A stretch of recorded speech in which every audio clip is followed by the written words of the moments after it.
नमस्कार दोस्तों, एक बार फिर से स्वागत है आपका सारांश एकेडमी के इस यूट्यूब प्लेटफॉर्म पर।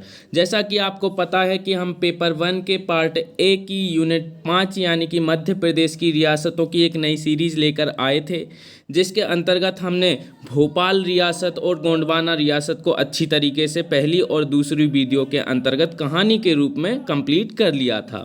ये हमारी सीरीज का तीसरा वीडियो लेक्चर है, जिसके अंतर्गत हम होलकर रियासत को अच्छी तरीके से कंप्लीट करने वाले हैं। तो आइए शुरुआत करने से पहले मैं आपको बता देता हूं कि हमारी सारांश एकेडमी के द्वारा ऑनलाइन जूम पर क्लासेस चल रही हैं, जो मध्य प्रदेश के जीके के लिए स्पेशल हैं।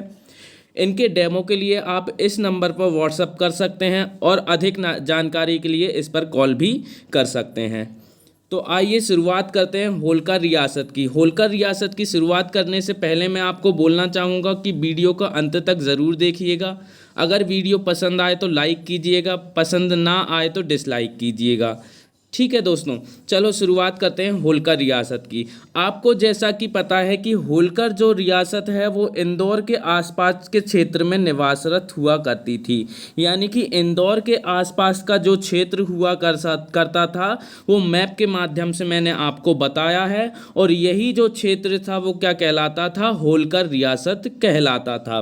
अब होलकर रियासत से संभावित प्रश्न जितने भी हैं वो हम पहले ही देख लेते हैं, ताकि इस टॉपिक को जब पूरा हम पढ़ें तो इससे संबंधित जितने भी प्रश्न हैं वो हमारे दिमाग में रहें और पढ़ने के बाद इनको हम टेस्ट के रूप में लगा सकें। इसलिए इससे संभावित प्रश्न मैंने पहले ही दे रखे हैं। जैसे यहाँ से 3 नंबर के कौन कौन से प्रश्न आ सकते हैं जो 10 शब्दों में लिखने को आ सकते हैं। तो सबसे पहली बात यह है कि यहाँ से कैसे क्वेश्चन आ सकते हैं, व्यक्तित्व के क्वेश्चन आ सकते हैं।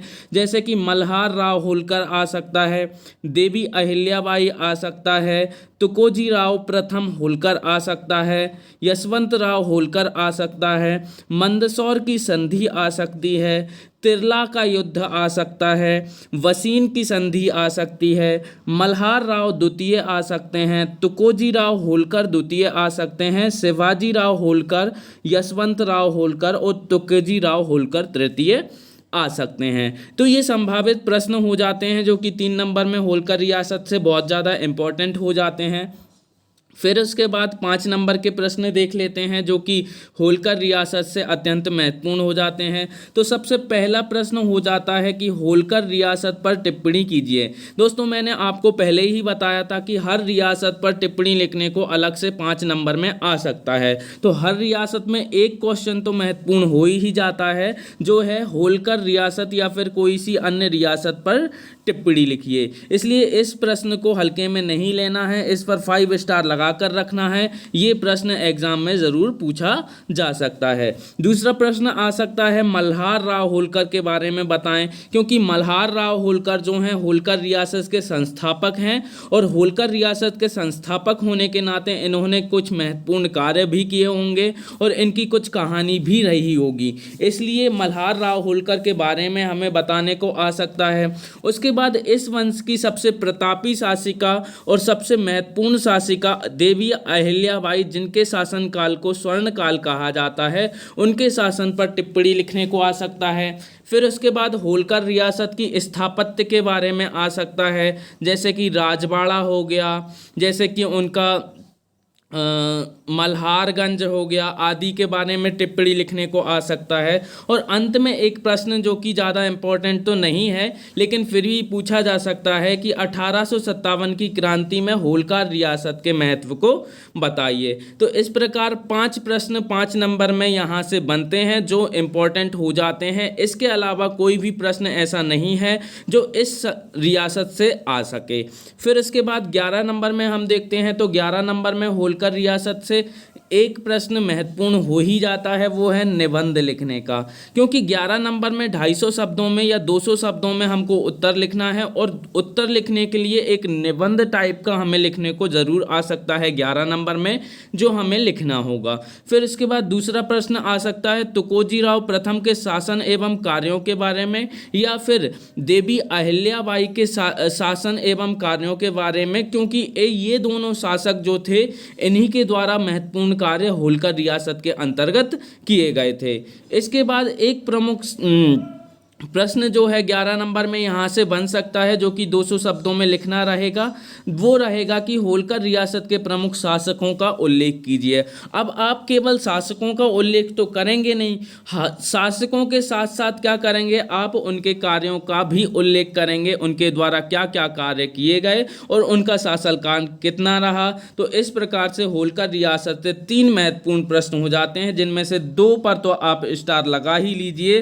पहला है होलकर रियासत पर निबंध लिखिए और दूसरा है होलकर रियासत के प्रमुख शासकों का उल्लेख कीजिए। तो इस प्रकार से हमने पूरे के पूरे प्रश्न जो है होलकर रियासत से संबंधित देख लिए हैं। अब हम शुरुआत करते हैं होलकर रियासत की। जैसा कि आपको मैंने पहले ही बताया था कि हम हर रियासत को एक ही प्रकार से कंप्लीट करने की कोशिश करेंगे। वो फॉर्मेट रहेगा कि हम सबसे पहले परिचय को देखेंगे, फिर उसके बाद उसके पीछे की कहानी यानी कि पृष्ठभूमि को देखेंगे। उसी पृष्ठभूमि के अंतर्गत हम प्रमुख शासकों का वर्णन करेंगे, फिर उसके बाद कोई प्रमुख शासक या कोई अन्य जो घटना होगी, जैसे कि देवी अहिल्याबाई का शासन होलकर रियासत में बहुत महत्वपूर्ण हो जाता है, तो उसको हम देखेंगे। तो चलिए शुरुआत करते हैं होलकर रियासत की। होलकर रियासत की स्थापना दोस्तों हुई थी 1731 में। कब हुई थी दोस्तों? 1731 में। 1731 में होलकर रियासत की स्थापना करते हैं मल्हार राव होलकर। परिचय में आप सीधे सीधे प्रश्न में अगर पूछा जाए कि होलकर रियासत, तो होलकर रियासत के ये 3 बिंदु आप लिखकर 3 में से 3 अंक प्राप्त कर सकते हैं। इसलिए होलकर रियासत की परिचय आपको पता ही होना चाहिए और 11 नंबर और 5 नंबर के प्रस्तावना बनाने में भी आपको ये काम में आ सकता है। तो इसकी स्थापना हुई थी 1731 में, जिसके संस्थापक थे मल्हार राव होलकर और इसके प्रमुख शासक कुछ थे, जैसे कि देवी अहिल्याबाई हो जाएंगी, तो कोजीराव प्रथम हो जाएंगे, यशवंत राव हो जाएंगे, तो कोजीराव द्वितीय हो जाएंगे, मल्हार राव द्वितीय हो जाएंगे आदि इसके प्रमुख शासक हो जाएंगे। और इसका विस्तार कहाँ तक था दोस्तों? तो इसका विस्तार मैंने आपको मैप के माध्यम से शुरुआत में ही बता दिया था कि इसका विस्तार इंदौर और महेश्वर के आसपास के क्षेत्र में हुआ करता था। तो कहाँ हुआ करता था इसका विस्तार? इंदौर और महेश्वर के आसपास के क्षेत्रों में इसका विस्तार हुआ करता था। चलिए अब हम शुरुआत करते हैं होलकर रियासत की पृष्ठभूमि की, जिसमें हम पूरी की पूरी कहानी होलकर रियासत से संबंधित अध्ययन करेंगे। तो होलकर रियासत की स्थापना से पहले हुआ क्या करता था? मालवा का क्षेत्र हुआ करता था दोस्तों। क्या हुआ करता था? मालवा का क्षेत्र हुआ करता था और मालवा के क्षेत्र में समय चल रहा था 1700 या फिर 1800 के बीच का, यानी कि 18वीं सदी चल रही थी। अब 18वीं सदी जब चल रही है तो मालवा पर किसका शासन होना चाहिए दोस्तों? तो शासन होना चाहिए मुगलों का। किसका शासन होना चाहिए? मुगलों का शासन होना चाहिए। अब जब मुगलों का शासन मालवा पर है तो उसी समय क्या होगा? 1707 में किसकी मृत्यु हो गई है? औरंगजेब की मृत्यु हो गई है और मुगलों का शासन मालवा पर कमज़ोर हो गया है। कमज़ोर हो गया तो क्या हो जाएगा? मालवा पर मराठाओं का आक्रमण प्रारंभ हो जाएगा, लेकिन इतनी तेज़ी से आक्रमण मालवा पर अभी प्रारंभ नहीं हुआ है। और इस क्षेत्र पे, मालवा के क्षेत्र पे एक इंदौर नाम का गांव हुआ करता था प्रारंभ में। क्या हुआ करता था? इंदौर नाम का गांव हुआ करता था प्रारंभ में। और उस गांव पर जो शासन करता था उसका नाम था नंदलाल मंडलोई। कौन हुआ करता था? नंदलाल मंडलोई। तो इंदौर जो गांव है उस पर एक मुगल अधिकारी का शासन हुआ करता था जिसका नाम था नंदलाल मंडलोई। कब का टाइम चल रहा है? मध्यकाल का टाइम चल रहा है। और मालवा पर किसका शासन है? मुगलों का शासन है। मुगलों के अंतर्गत कौन अधिकारी शासन कर रहा है? तो नंदलाल मंडलोई शासन कर रहा है 1716 के समय। अब 1716 के समय का टाइम चल रहा है और मराठाओं ने इस क्षेत्र पर आवागमन की अनुमति मांगी है। वो किससे मांगी है? नंदलाल मंडलोई से मांगी है। अब मराठाओं को अनुमति दे देगा कौन? नंदलाल मंडलोई। और एक और अनुमति दे देगा, वो बोलेगा कि खान नदी के पास एक शिविर के लिए आपको मैं अनुमति देता हूं कि आप खान नदी के पार एक शिविर की स्थापना कर सकते हो। तो मराठाओं को नंदलाल मंडलोई के द्वारा इंदौर के क्षेत्र में 2 अनुमति मिल गई हैं। पहली मालवा के क्षेत्र में आवागमन की अनुमति मिल गई है और दूसरी अनुमति मिल गई है खान नदी के पार शिविर की स्थापना की। अब होगा क्या, मल्हार राव होलकर आएंगे। मल्हार राव होलकर के बारे में पहले हम सारी चीज़ें जान लेते हैं। आखिरकार कौन थे मल्हार राव होलकर और इन्हें होलकर क्यों कहा जाता है, होलकर जाति आखिरकार है कहाँ की, कहाँ तक इसका विस्तार है, तो इसके बारे में डिटेल में हम जान लेते हैं। तो सही है, मल्हार राव होलकर जो हैं, मैंने आपको शुरुआत में ही बताया था कि मल्हार राव होलकर जो हैं होलकर वंश के संस्थापक हैं, जिनका जन्म हुआ है 1693 ईस्वी में। कब हुआ है? 1693 ईस्वी में मल्हार राव होलकर का जन्म हुआ है। वो हुआ है पुणे के पास होल नामक स्थान पर। कहाँ हुआ है? होल नामक गांव पर मल्हार राव होलकर का क्या हुआ है? जन्म हुआ है। अब चूंकि मल्हार राव होलकर का जन्म जो है होल नामक गांव में हुआ है और होल स्थान पर निवासरत रहने के कारण इनको क्या कहलाए गए? होलकर कहलाए गए, यानी कि इनको क्या कहा गया? होलकर कहा गया। तो होल नामक स्थान के कारण इनका नाम होलकर पड़ा। परंतु होलकर जो जाति है पूरे भारत में निवासरत है और ये जो जाति है अनेक नामों से जानी जाती है, लेकिन इसका जो विशेष नाम प्रचलित होता है वो है धनगर। क्या है? धनगर। तो धनगर नाम से प्रसिद्ध जो जाति हुआ करती है या फिर वर्तमान में प्रचलित है वो वास्तव में होलकर जाति ही है। और इस प्रकार से होलकर वंश की स्थापना का श्रेय किसको चला गया? मल्हार राव होलकर को। कैसे चला गया? तो इन्होंने क्या किया, पिताजी इनके जो हैं खांडू जी वो भी पेशवा की सेवा में थे, तो इन्होंने सोचा कि हम भी मराठाओं की सेना में शामिल हो जाएं और मराठाओं की सेना में अच्छी पदवी हासिल कर लें। तो सीधी सी बात है, पिताजी जब खांडू जी हैं और वो पेशवा की सेवा में हैं तो हम भी पेशवा की सेवा में चले जाएं। तो मल्हार राव होलकर जैसे ही बड़े होते हैं, बड़े होने के बाद 1718 ईस्वी में सिलेदार के रूप में मराठा की सेना में शामिल हो जाते हैं। क्योंकि ये युद्ध कौशल में निपुण हैं, मराठाओं के उत्तर भारत के अभियानों में बहुत ज़्यादा भूमिका निभाते हैं, पंजाब के अटक तक अपनी पताका फहराते हैं और मालवा के क्षेत्र पर अधिकार करने में मराठाओं की मदद करते हैं। इसी कारण क्या होता है, 1720 में बाजीराव प्रथम का काल चल रहा है और उन्होंने कहा है कि मैं 9 परगने जो हैं मालवा क्षेत्र के वो आपको प्रदान करता हूं और आप इस क्षेत्र पर शासन कीजिए। तो इस प्रकार से मल्हार राव होलकर को इंदौर के आसपास के 9 परगने प्राप्त हुए, जिन पर मल्हार राव होलकर को शासन करना है और क्या करना है, यहाँ पर अपने मराठा साम्राज्य को विस्तार देना है। परंतु अभी भी ये क्या है, स्वतंत्र रूप से शासक नहीं बने हैं। क्यों? क्योंकि स्वतंत्र रूप से यहाँ पे शासक कौन है? नंदलाल मंडलोई है। ठीक है, तो नंदलाल मंडलोई ने इनको एक अनुमति दे दी थी कि खान नदी के पार आप शिविर की स्थापना कर सकते हो। तो 1734 का समय आता है जब मल्हार राव होलकर खान नदी के पार एक शिविर की स्थापना करते हैं और इसी को वर्तमान में मल्हारगंज के नाम से जाना जाता है। तो मैंने आपको शुरुआत में क्या बताया कि मालवा पर मुगलों का शासन हुआ करता था। मुगलों के अधिकारी हुआ करते थे नंदलाल मंडलोई, जो कि कहाँ पर शासन कर रहे थे? इंदौर के आसपास के क्षेत्र पर शासन कर रहे थे 1716 में।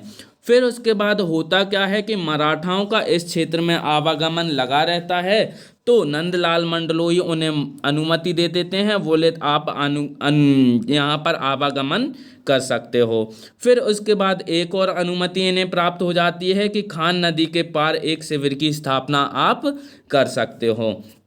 मल्हार राव होलकर जो हैं 1734 में मल्हारगंज की स्थापना इसी अनुमति के आधार पर कर देते हैं। मल्हार राव होलकर जो हैं कौन होते हैं, तो 1693 में जन्मे होल नामक गांव के एक महत्वपूर्ण व्यक्ति होते हैं, जिनके पिता का नाम खांडू जी होता है। 1718 में सिलेदार के रूप में मराठा की सेना में भर्ती होते हैं। 1720 में 9 परगनों का अधिकार इन्हें प्राप्त हो जाता है पेशवा बाजीराव प्रथम के द्वारा। अब इसके बाद इन्हें 9 परगनों का शासन प्राप्त हो गया है और 1724 का समय आएगा जब ये मालवा के शासकों से भी भिड़ जाएंगे। क्यों? क्योंकि अभी ये स्वतंत्र शासक नहीं हैं और मराठाओं की शक्ति का विस्तार का समय चल रहा है। तो ये क्या करेंगे, मराठाओं की शक्ति के विस्तार के लिए उन 9 परगनों के शासन को संभालने के लिए सारंगपुर का युद्ध भी लड़ेंगे 1724 में।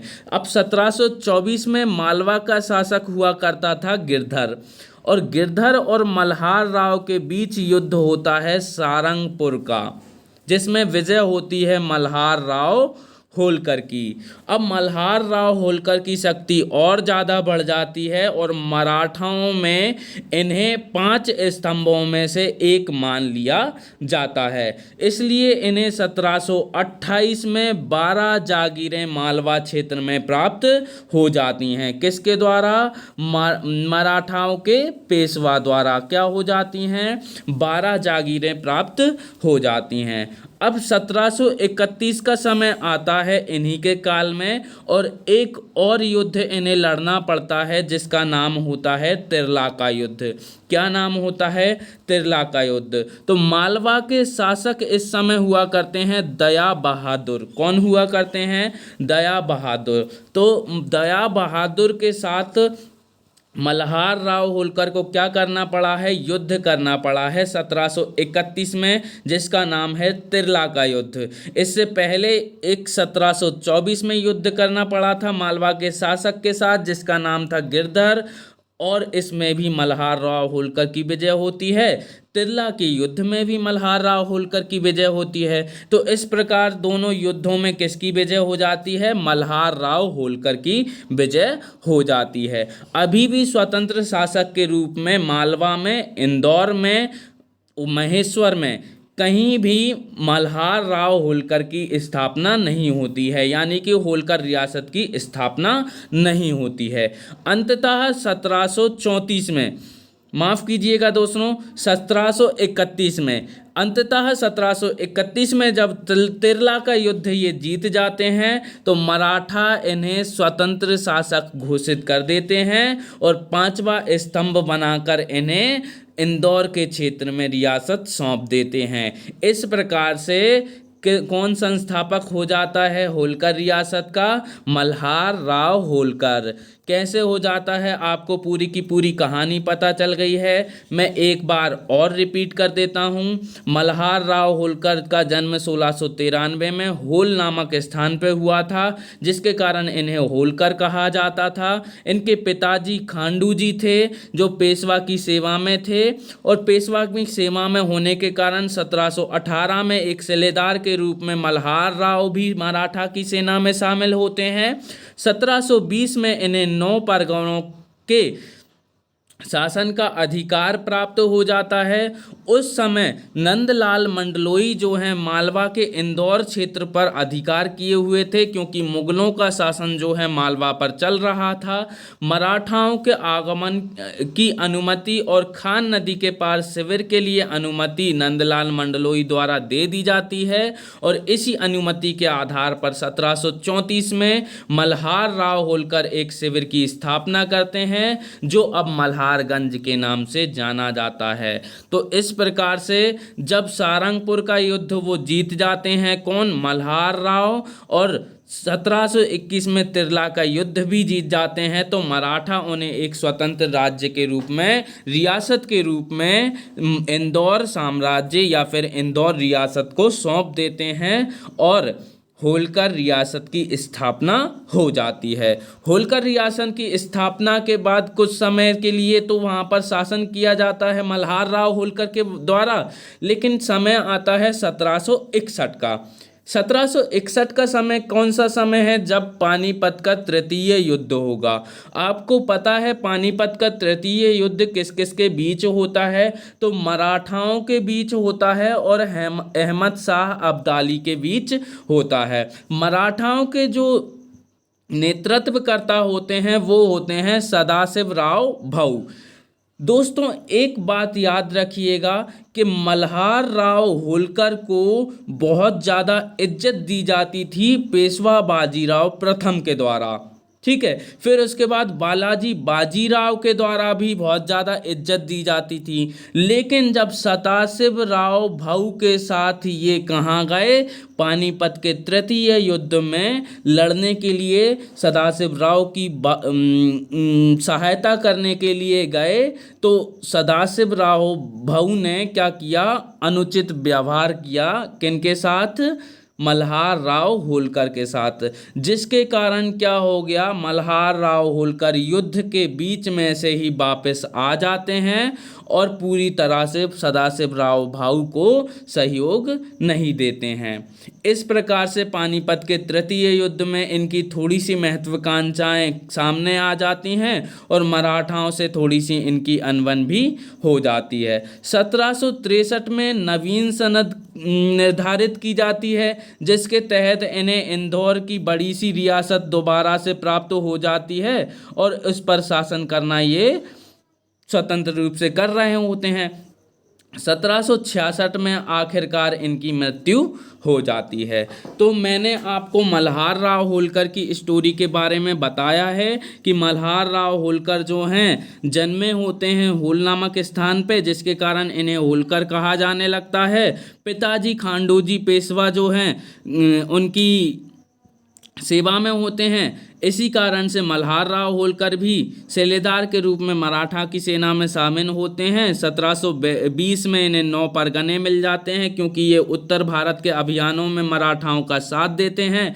पंजाब के अटक तक साम्राज्य का विस्तार करते हैं, जिसके कारण क्या हो जाता है? मल्हार राव होलकर को इंदौर की रियासत भेंट में दी जाती है। अब इसके बाद मल्हार राव होलकर के कुछ प्रमुख कार्य हो जाते हैं, जिनको हम महत्वपूर्ण देख सकते हैं। कैसे कार्य हो सकते हैं? सबसे पहला तो यही हो सकता है कि इंदौर राज्य की या फिर इंदौर रियासत की स्थापना इनके द्वारा की गई। इनके द्वारा मराठा साम्राज्य पंजाब से अटक तक फैल गया। पानीपत के युद्ध के विनाशकारी परिणामों से मराठा साम्राज्य की रक्षा की।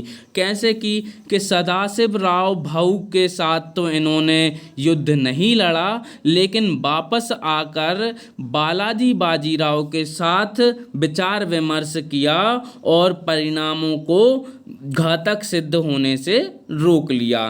तो इस प्रकार से पानीपत के युद्ध के विनाशकारी परिणामों से भी मराठा साम्राज्य की रक्षा की इन्होंने। 1740 में राजबाड़ा का निर्माण कराया। दोस्तों आप जब भी इंदौर घूमने जाएं तो इंदौर में राजबाड़ा क्षेत्र को अवश्य घूमिएगा, क्योंकि राजबाड़ा जो है इसका निर्माण किसके द्वारा करवाया गया है? मल्हार राव होलकर के द्वारा एक विशाल और भव्य इमारत का निर्माण कराया गया है, जिसका नाम रखा गया है राजबाड़ा। 1743 में इन्होंने क्या किया? व्यापारियों और महाजनों को आमंत्रित किया और आमंत्रित करके यहाँ पर सराफा मार्केट की स्थापना की। आज भी सराफा मार्केट रात को 12 बजे से रात को 4 बजे तक या फिर सुबह 6 बजे तक खुलता है, जो विश्व प्रसिद्ध है। इसलिए इस मार्केट में भी आप इंदौर में ज़रूर घूमने जाइएगा। तो 1743 में मल्हार राव होलकर ने महाजनों और व्यापारियों को यहाँ पर बुलाया और सराफा को विकसित कर लिया। 1754 में इन्होंने छत्रीबाग क्षेत्र की भी स्थापना की या फिर इसे बसाया और मराठा साम्राज्य का उत्तर की ओर विस्तार किया। तो ये सारे महत्वपूर्ण कार्य किसके हो जाते हैं? मल्हार राव होलकर के हो जाते हैं। तो मल्हार राव होलकर के बारे में हमने अच्छी तरीके से जान लिया है। अब मल्हार राव होलकर के बेटे होते हैं खांडे राव होलकर। कौन होते हैं? खांडे राव होलकर। तो मल्हार राव होलकर के उत्तराधिकारी हैं जिनका विवाह होगा देवी अहिल्याबाई से। चूंकि ये भी अपने पिताजी की तरह साहसी और वीर होते हैं, तो पिताजी के साथ एक युद्ध में लड़ने गए होते हैं जिसका नाम होता है भरतपुर का युद्ध। 1754 में पिताजी के साथ भरतपुर के युद्ध में लड़ने जाते हैं और उसी युद्ध में ये वीरगति को प्राप्त हो जाते हैं। तो खांडे राव होलकर की 1754 में क्या हो जाती है? मृत्यु हो जाती है। और इनके पुत्र होते हैं माले राव। देवी अहिल्याबाई और खांडे राव होलकर के पुत्र कौन होते हैं? माले राव होते हैं। क्योंकि अभी भी मल्हार राव होलकर जिंदा हैं और 1766 में उनकी मृत्यु होगी, तब तक शासन कौन संभाल रहा है? तो मल्हार राव होलकर संभाल रहे हैं। अब माले राव होलकर जो होते हैं 1766 में जब किसकी मृत्यु हो जाती है? मल्हार राव होलकर की मृत्यु हो जाती है। उसके बाद शासन संभालते हैं क्योंकि ये अल्पज्ञ हैं या फिर और इनकी आयु भी जो है बहुत कम है, इसलिए ये क्या करते हैं 1767 में कुछ एक ऐसा कांड कर देते हैं जिसके कारण न्याय के आधार पर इन्हें दंड मिल जाता है और इन्हें फांसी की सज़ा दे दी जाती है देवी अहिल्याबाई के द्वारा। तो इस प्रकार से देवी अहिल्याबाई जो हैं न्याय की स्थापना के लिए अपने पुत्र को भी फांसी पर चढ़ा देती हैं। और अब 1767 में माले राव होलकर की भी मृत्यु हो गई है। खांडे राव होलकर की मृत्यु तो हो ही गई है। देवी अहिल्याबाई हो गई हैं विधवा। मल्हार राव होलकर की 1766 में ही मृत्यु हो गई है। तो अब शासक कौन बनेगा? तो शासक सीधी सी बात है अहिल्याबाई बनेंगी। देवी अहिल्याबाई होलकर वंश की एक प्रतापी शासिका हैं जो कि अब होलकर राज्य की शासिका बन चुकी हैं। तो अब इनके बारे में डिटेल में जान लेते हैं कि आखिरकार ये थी कौन और कहाँ इनका जन्म हुआ था। तो परिचय में आप देखेंगे कि इनका जन्म हुआ था 31 मई 1725 को। कब हुआ था? 31 मई 1725 को।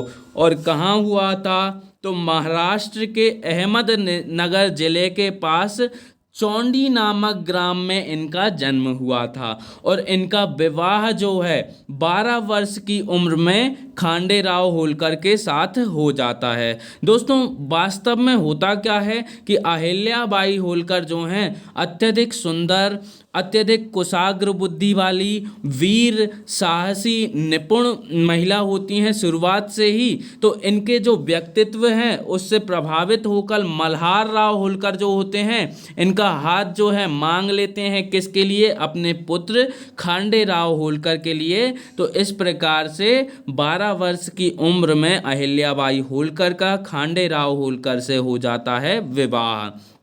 अब खांडे राव होलकर से इनका विवाह तो हो गया है। आपको फिर उसके बाद मैंने बताया ही था कि भरतपुर के युद्ध में खांडे राव होलकर की मृत्यु हो गई है 1754 में। और 1766 में किसकी मृत्यु हो गई है? मल्हार राव होलकर की मृत्यु हो गई है। और 1767 में किसको फांसी पे चढ़ा दिया गया है? तो माले राव होलकर को चढ़ा दिया गया है। तो इस प्रकार से अब जो है शासिका कौन बनेंगी?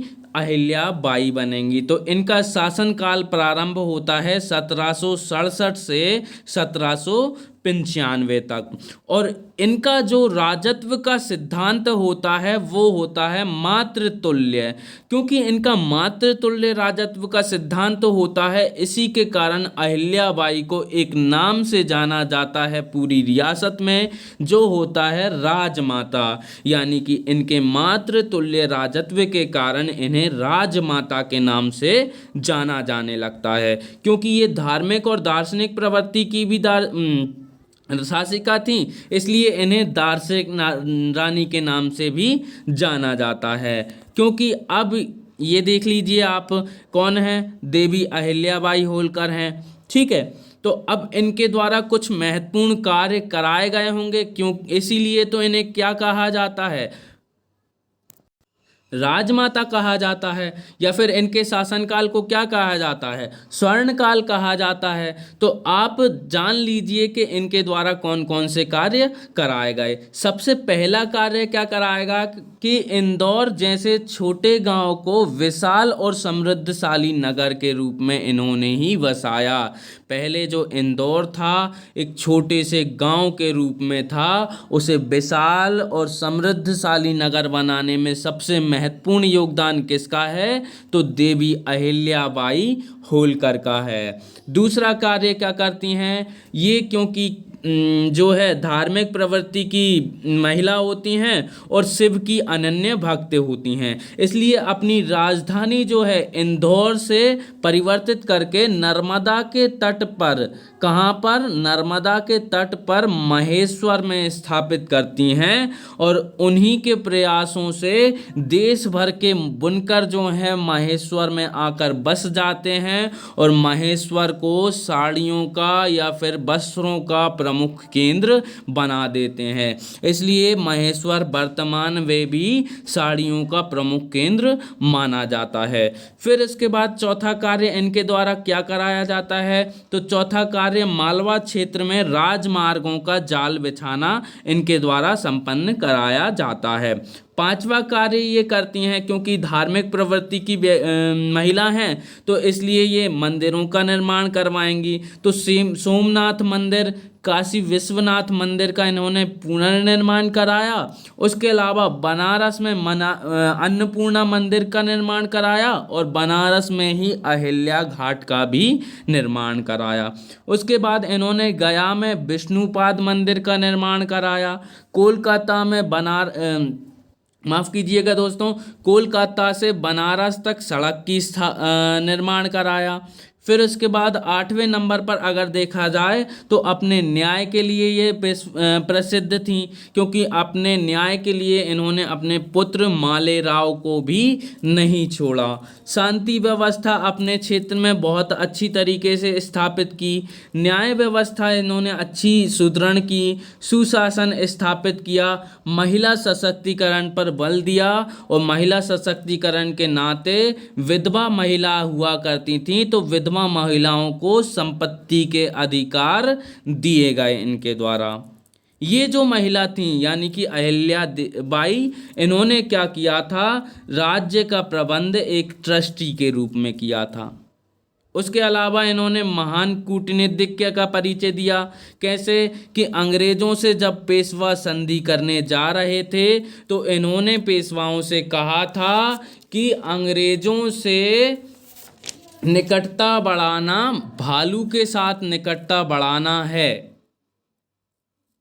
तो ये बात भी बोली गई थी अहिल्याबाई होलकर के द्वारा। तो महान कूटनीतिज्ञ का परिचय देती हैं ये। उसके अलावा इन्होंने महादजी सिंधिया, जो कि उस समय ग्वालियर के शासक हुआ करते थे, उनसे भी मधुर संबंध स्थापित किए।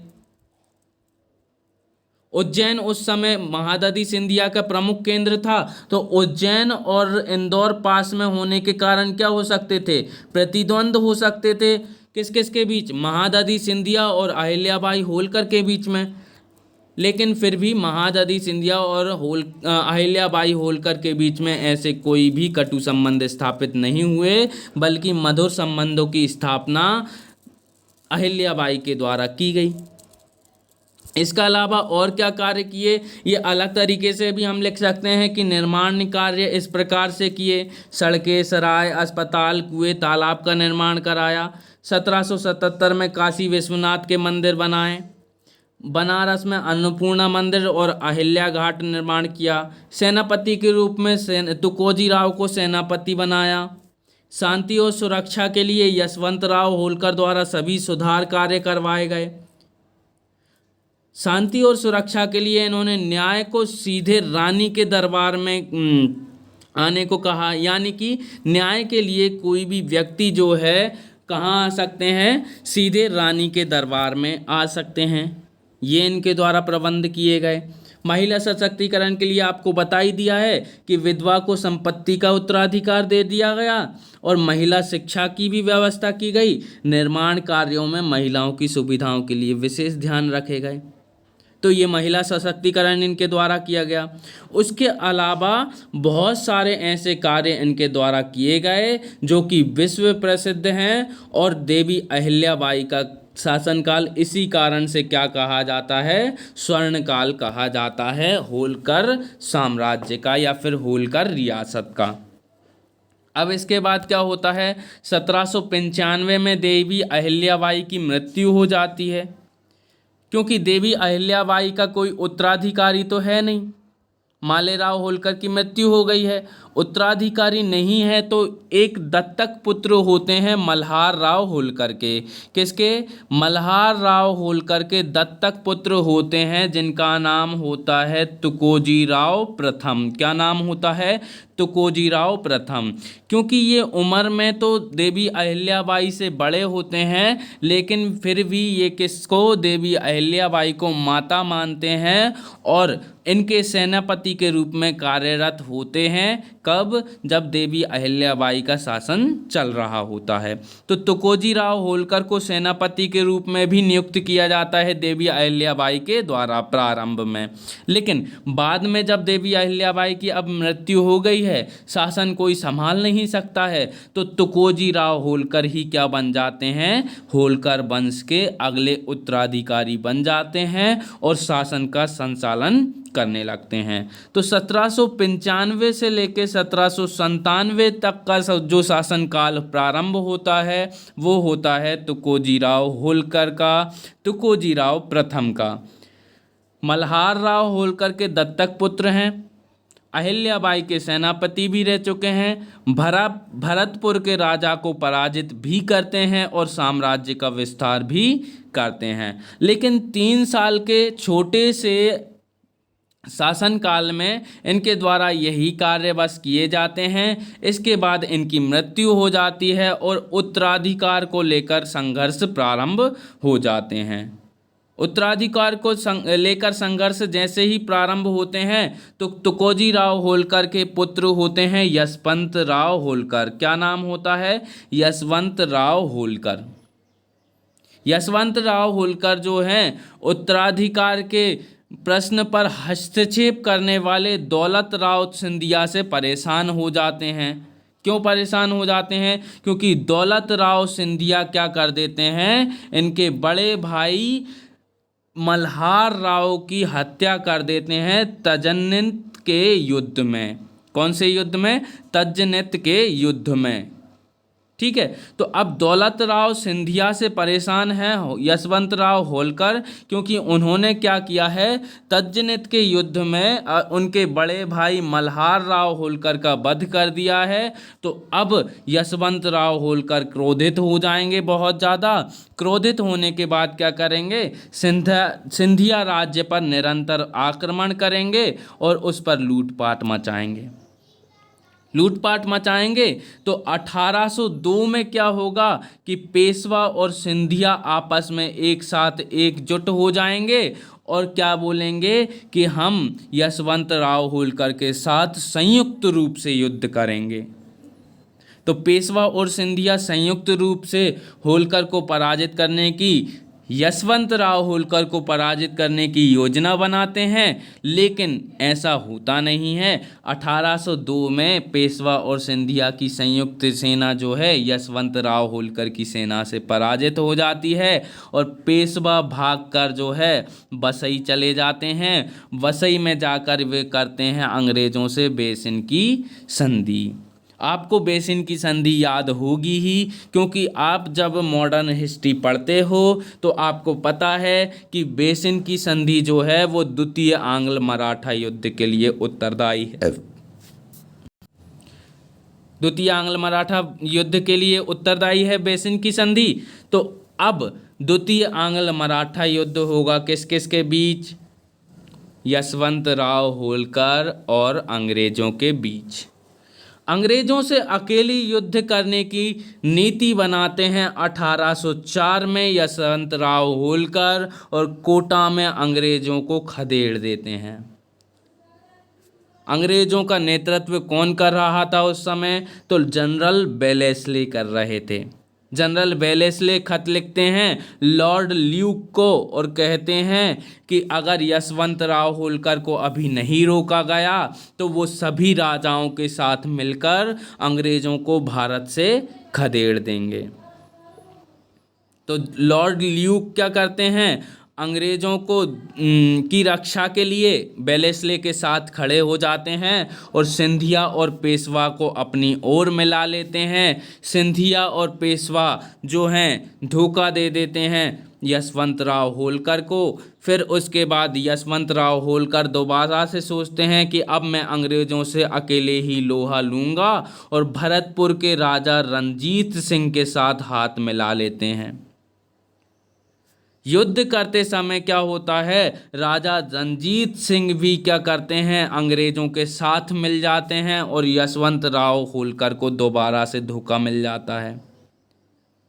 तो अब यशवंतराव होलकर वीरता से अकेले ही युद्ध लड़ते हैं 1805 में, और 1805 में युद्ध लड़ते लड़ते अंग्रेज़ों को फिर से खदेड़ देते हैं। अंग्रेज डर जाते हैं कि यदि इसकी शक्ति और ज़्यादा बढ़ गई तो ये हमें भारत से खदेड़ देगा, इसलिए इसके साथ संधि करना ही क्या होगा, उचित होगा। अब अंग्रेज जो हैं राजपुर घाट की संधि करने को तैयार हो जाते हैं, क्योंकि यशवंतराव होलकर को भी धोखे पर धोखे मिल रहे हैं और यशवंतराव होलकर जो है सभी राजाओं को इकट्ठा नहीं कर पा रहे हैं। इसके कारण यशवंतराव होलकर भी राजपुर घाट की संधि करने के लिए मजबूर हो जाते हैं। लेकिन ये यशवंतराव होलकर के द्वारा जो संधि की जाती है वो अपमानजनक संधि नहीं होती है, क्योंकि राजपुर घाट की संधि में सारी की सारी शर्तें जो हैं वो यशवंतराव होलकर की मान ली जाती हैं और अंग्रेज़ों को अपमान सहन करना होता है। तो ये होती है किसकी कहानी कंप्लीट, यशवंतराव होलकर की कंप्लीट है। ये हैं यशवंतराव होलकर जो कि बहुत ही प्रतापी और वीर शासक हुए होलकर रियासत के। तो होलकर रियासत के यशवंतराव होलकर के बारे में मैंने आपको पूरी डिटेल में बता दिया है कि क्या इनकी कहानी रही है। अब उसके बाद इनके पुत्र होते हैं जिनका नाम होता है मल्हार राव होलकर। मल्हार राव होलकर जो हैं राजधानी महेश्वर से इंदौर दोबारा स्थापित कर लेते हैं, क्योंकि ये प्रारंभ में कैसे होते हैं, अल्पवयस्क होते हैं। 1811 में इनका शासन प्रारंभ होता है, जब ये कितने वर्ष के हैं, केवल 4 वर्ष के हैं। तो इनकी माता होती हैं जिनका नाम होता है तुलसाबाई होलकर, वो कार्यभार संभाल लेती हैं। क्यों? क्योंकि जब 1805 का समय था उस समय राजपुर घाट की संधि किसके द्वारा कर ली गई थी, यशवंतराव होलकर के द्वारा कर ली गई थी, और 1811 तक आते आते उनकी मृत्यु हो गई थी और 1811 में उनका पुत्र केवल 4 वर्ष का था, और 4 वर्ष का होने के कारण उनकी पत्नी यानी कि तुलसाबाई होलकर ने कार्यभार संभाला यशवंतराव होलकर की पत्नी ने। ठीक है, अब यशवंतराव होलकर की पत्नी ने क्या संभाला, कार्यभार संभाला। तो यशवंतराव होलकर के जो करीबी हुआ करते थे, दीवान हुआ करते थे धर्म कुंवर और बलराम सेठ, उन्होंने क्या किया, विद्रोह कर दिया। विद्रोह किसके विरुद्ध कर दिया, तो तुलसाबाई होलकर के विरुद्ध विद्रोह कर दिया। वे क्या करने लगे, पिंडारियों के साथ एक नीति बनाने लगे और नीति बनाकर तुलसाबाई होलकर को क्या करना चाहते थे, मारना चाहते थे। जैसे ही तुलसाबाई को पता चला तो उसने क्या किया, धर्म कुंवर और बलराम सेठ को फांसी की सज़ा सुना दी और तंजिया जोग नाम के व्यक्ति को दीवान नियुक्त कर लिया। मैंने आपको क्या बताया कि मल्हार राव होलकर जो हैं यशवंतराव होलकर के बाद शासक बने हैं, 4 वर्ष की उम्र में बने हैं, इसलिए इनकी संरक्षिका के रूप में कार्यभार संभालेंगी तुलसाबाई होलकर। और तुलसाबाई होलकर जब कार्यभार संभालेंगी तो धर्म कुंवर और बलराम सेठ के द्वारा विद्रोह कर दिया जाएगा, और ये दोनों मिलकर भंडारियों के साथ तुलसाबाई को मारने की नीति बनाएंगे। और तुलसाबाई को जैसे ही पता चलेगा कि ये दोनों क्या कर रहे हैं, मुझे मारने की नीति बना रहे हैं, तो तुलसाबाई इन दोनों को 1815 में फांसी पर चढ़ा देंगी और तंजिया जोग को दीवान के रूप में नियुक्त कर लेंगी। अब 1817 का समय आता है। 1817 में गफूर खां पिंडारी जो होता है, तुलसाबाई की हत्या कर देता है।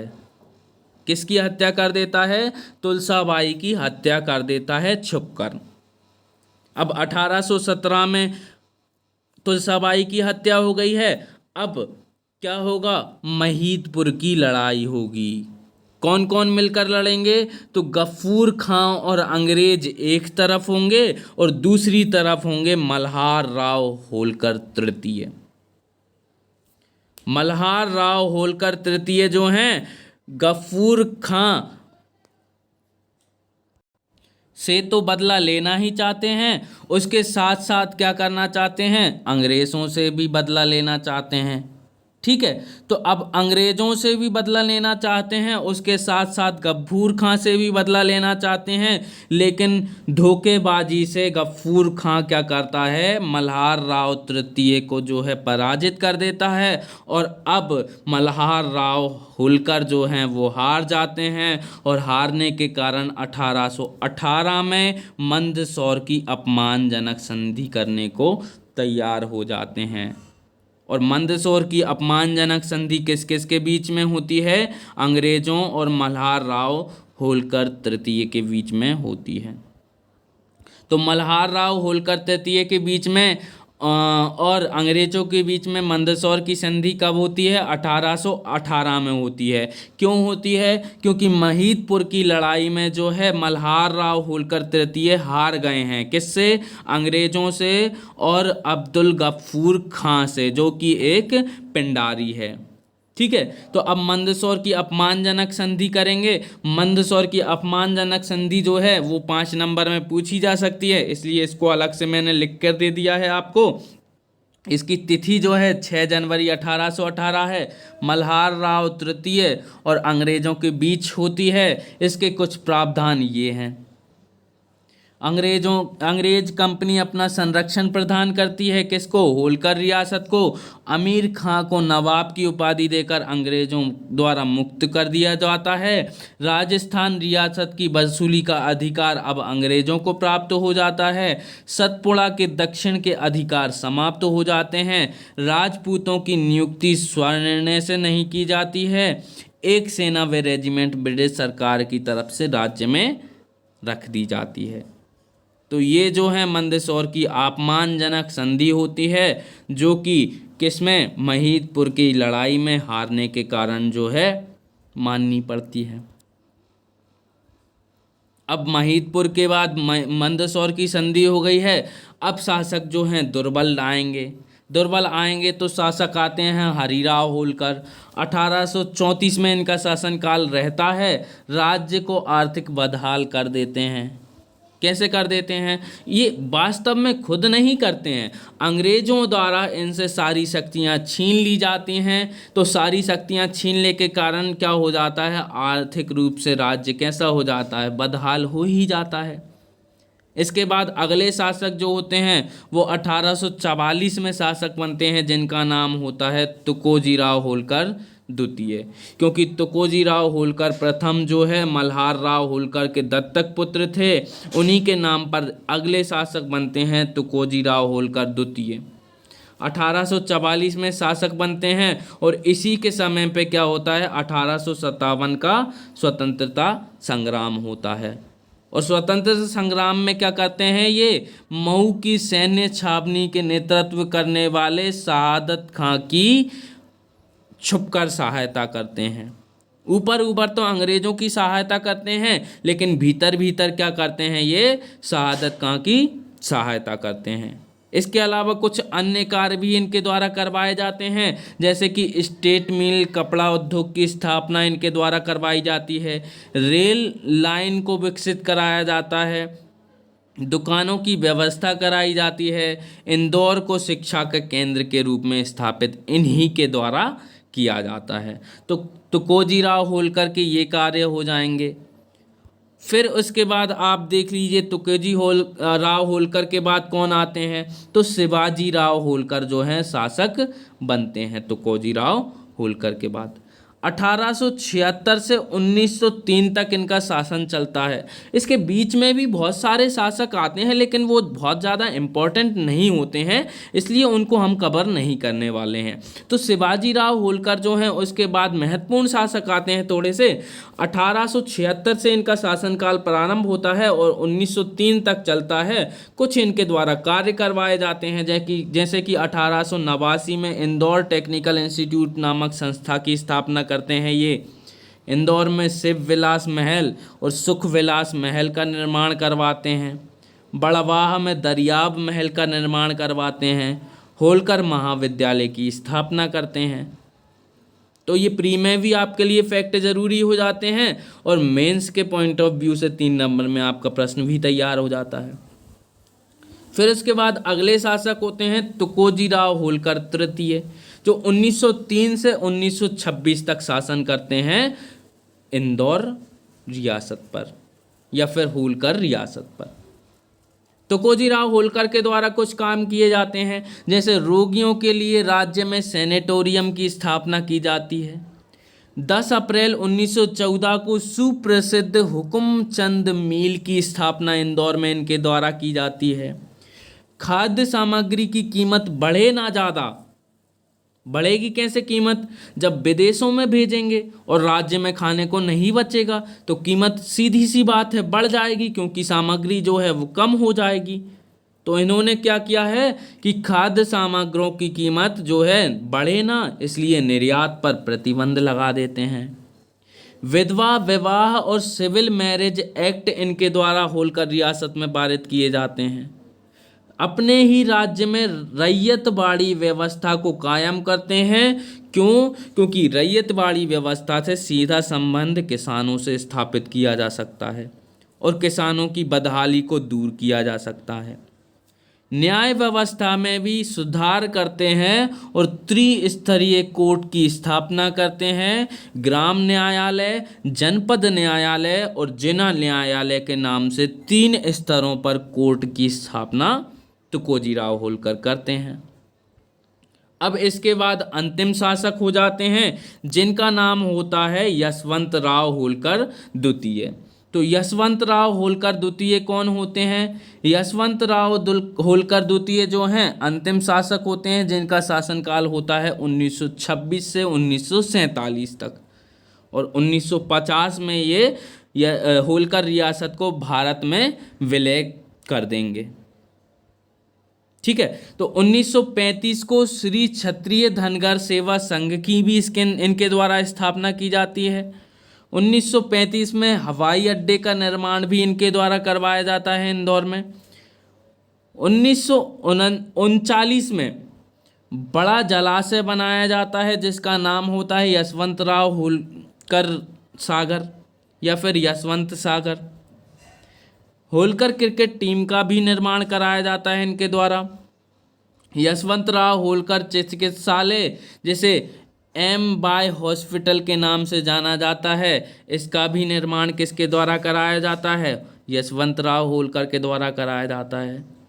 तो इस प्रकार से यशवंतराव होलकर जो हैं, माफ़ कीजिएगा दोस्तों, 1947 में ही विलय पत्र पर हस्ताक्षर कर देते हैं और होलकर रियासत जो है अब भारत में विलय हो जाती है। और अंतिम रूप से शासक कौन रहते हैं? यशवंतराव होलकर रहते हैं।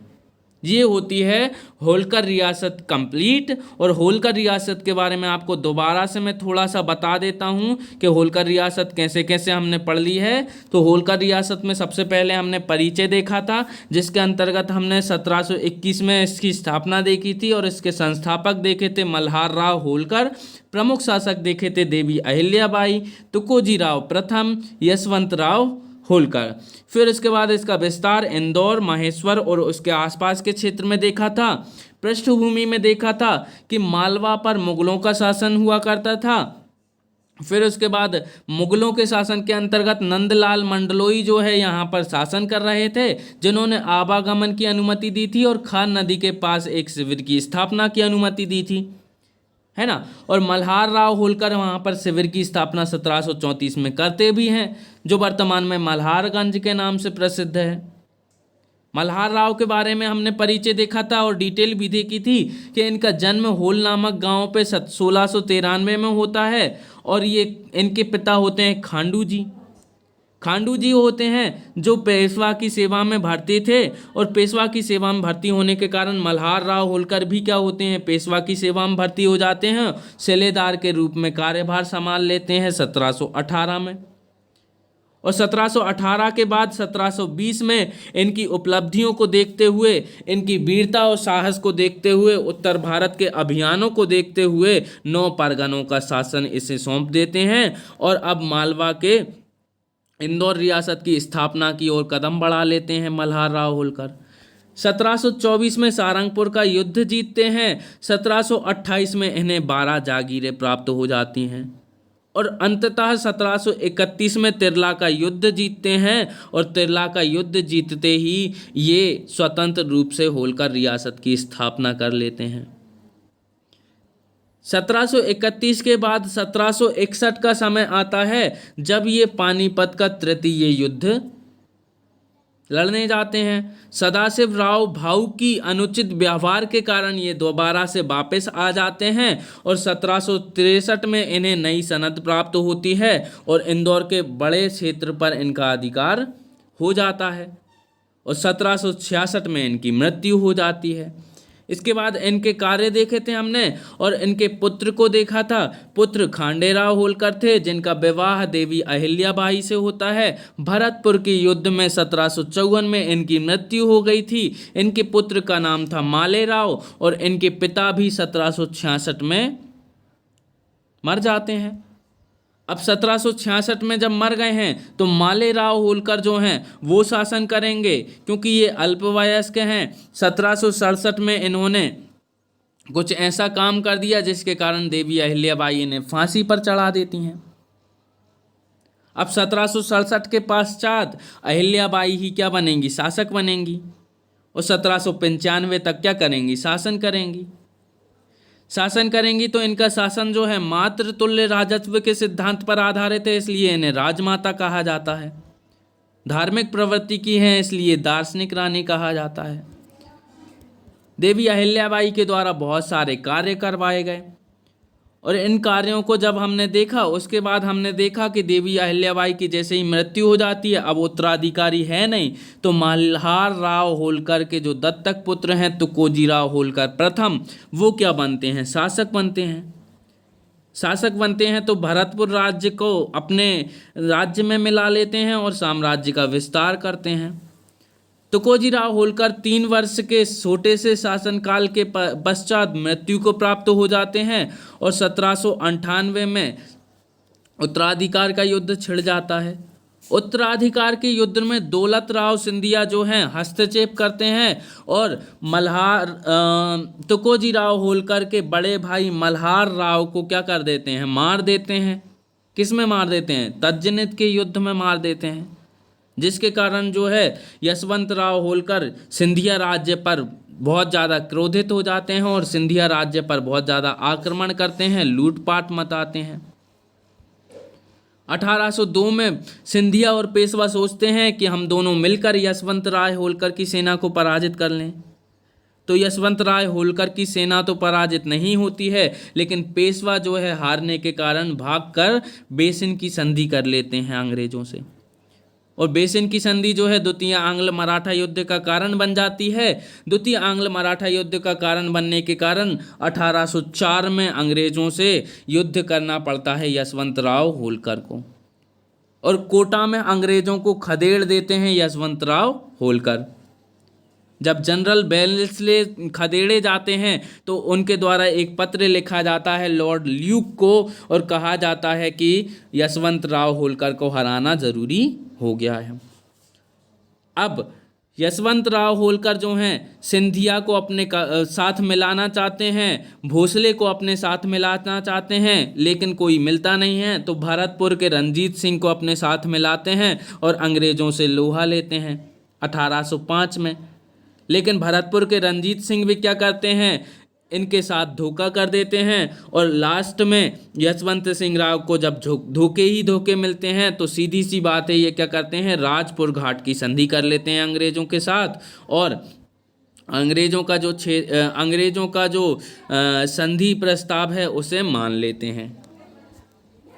अब इसके बाद मल्हार राव होलकर तृतीय आते हैं, जो कि यशवंत राव होलकर के क्या होते हैं, अल्पवयस्क पुत्र होते हैं। 4 वर्ष की उम्र में ही शासक बनते हैं। महारानी तुलसाबाई इनकी संरक्षिका बनती हैं। धर्म कुंवर और बलराम सेठ इनके समय विद्रोह करते हैं।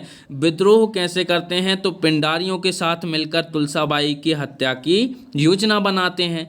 तुलसाबाई को जैसे ही पता चलता है कि धर्म कुंवर और बलराम सेठ मेरी हत्या की योजना बना रहे हैं, तो 1815 में उन्हें फांसी दे दी जाती है और तंदिया जोग को दीवान नियुक्त कर दिया जाता है। जैसे ही दीवान नियुक्त किया जाता है तो 1817 में एक पिंडारी होता है जिसका नाम होता है गफूर खां पिंडारी, तुलसाबाई की धोखे से हत्या कर देता है। अब 1817 में हाथ खुल गए हैं, क्योंकि तुलसाबाई जो हैं बहुत ज़्यादा प्रतापी थीं, लेकिन अब 1817 में मल्हार राव होलकर तृतीय जो हैं वो कमज़ोर पड़ गए हैं, तो इन पर आक्रमण करते हैं गफूर खां पिंडारी और अंग्रेज और गफूर खां पिंडारी महिदपुर की लड़ाई में मल्हार राव तृतीय को पराजित करते हैं। पराजित करने के पश्चात 1818 की मंदसौर की अपमानजनक संधि करने पे मजबूर करते हैं। अब जो मंदसौर की संधि है वो अंग्रेज और मल्हार राव होलकर तृतीय के बीच हो जाती है। इसके कारण क्या होता है कि अंग्रेजों के पास चला जाता है पूरा का पूरा होलकर क्षेत्र। फिर इसके बाद हमने देखा हरिराव होलकर को, तुकोजीराव होलकर को, जिनके द्वारा महत्वपूर्ण कार्य करवाए जाते हैं थोड़े बहुत। फिर इसके बाद हमने देखा था शिवाजीराव होलकर को, जिनके द्वारा 4 महत्वपूर्ण कार्य करवाए जाते हैं। फिर अपन ने देखा था तुकोजीराव होलकर को, जिन्होंने कुछ महत्वपूर्ण कार्य किए जो कि महत्वपूर्ण होते भी हैं और ज़रूरी भी हैं। फिर लास्ट में हमने देखा था यशवंतराव होलकर द्वितीय को, जो कि अंतिम शासक होते हैं और 1947 में विलय पत्र पर हस्ताक्षर करते हैं।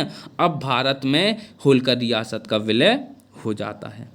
तो ये होती है हमारी सारी की सारी होलकर रियासत की कहानी। अगर आपको पसंद आई है तो लाइक कीजिए, नहीं पसंद आई है तो डिसलाइक कीजिए, और कमेंट में ज़रूर बताइएगा कि आगे कौन सी रियासत आप पढ़ना चाहेंगे। Thank you.